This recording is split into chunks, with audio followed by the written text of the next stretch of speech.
Kailan pa ba marirealize ng partner mo kung gaano ka kahalaga? Baka ma-realize lang ng tao ang halaga mo kung hindi ka na maghahabol sa kanya.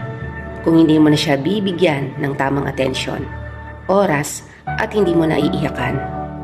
Minsan, kailangan mong kumilos na parang wala kang pakialam. Iniisip kasi niya na hindi ka mapapagod dahil mahal na mahal mo siya. Totoo, pag mahal mo, hindi ka napapagod doon. Pero yung sakit na ipinaparamdam nila sa atin ang nagpapahina sa atin. Kung sino man ang nakakapanood nito, alam mo sa sarili mo kung gaano ka karapat-dapat. Kaya itigil mo na ang pagtutok sa taong hindi karapat-dapat sa iyo. Kung talagang mahal ka, hindi mo kailangang makiusap para sa kanilang oras. Kasi kung talagang gusto ka nila, buong puso nilang ibibigay. Kaya please, mahalin mo